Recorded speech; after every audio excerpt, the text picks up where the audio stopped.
Laura, obrigada por teres aceitado este convite. Um prazer estar aqui. Eu tenho perguntas muito simples e muito curtas e muito poucas para te fazer. Tenho muitas, mas não quero fazer muitas. A primeira é, para alguém que não viu o filme, como é que ou seja, qual é para ti o aspecto mais importante desta obra que realizaste e que escreveste? Então, o filme segue uma imigrante portuguesa que vive na Escócia e trabalha num grande armazém de distribuição como picker.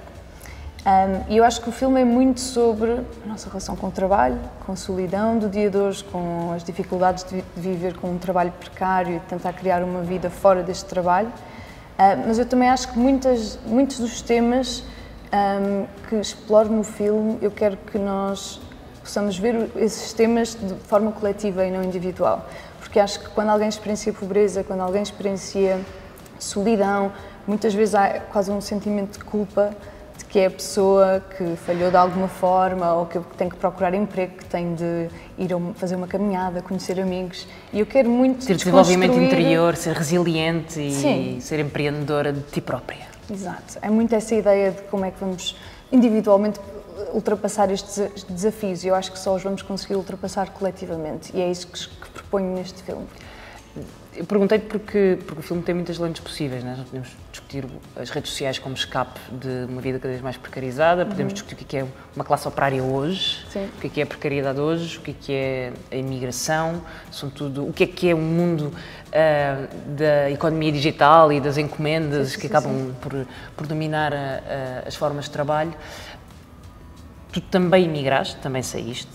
É óbvio que a nossa condição de classe condiciona também a nossa experiência enquanto imigrantes, mas escolheste retratar um outro lado da imigração portuguesa.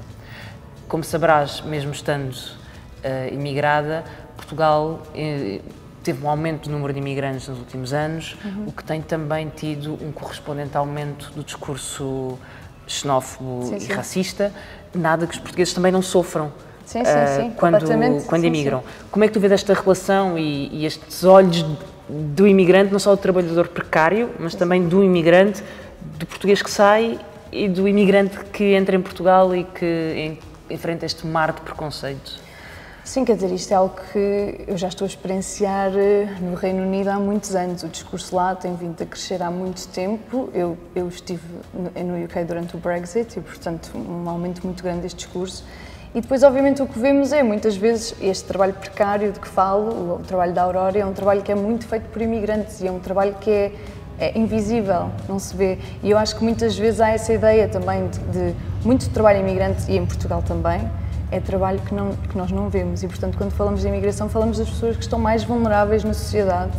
E isso é muito algo que eu vi, muitas pessoas com as quais conversei, que faziam de picker, falavam dessa vulnerabilidade. E para mim isso também era importante trazer estas histórias para o cinema, porque muitas vezes não vemos o trabalho retratado, não vemos o que está por detrás destas grandes empresas de distribuição que estão a fazer lucros loucos e depois vemos metade dos trabalhadores de armazém no Reino Unido não conseguem chegar ao final pagar a renda ao final do mês.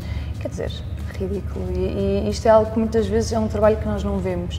E para mim era importante trazer para o filme. Há sempre, e passo para a última pergunta, se não me esquecer dela, até a fazer.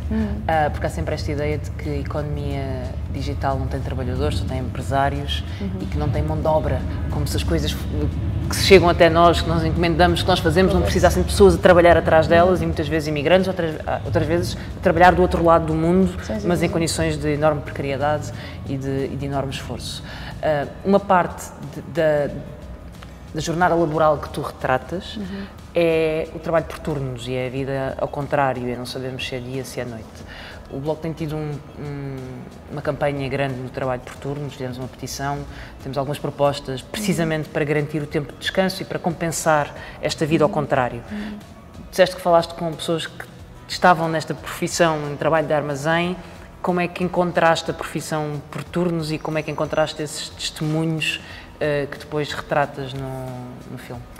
Sim, eu descobri a profissão quando comecei a investigar sobre a indústria logística. Já na minha última curta-metragem chamada O Turno, de Shift, era muito sobre trabalho precário, alguém que perde o turno à última da hora e depois as consequências dessa perda.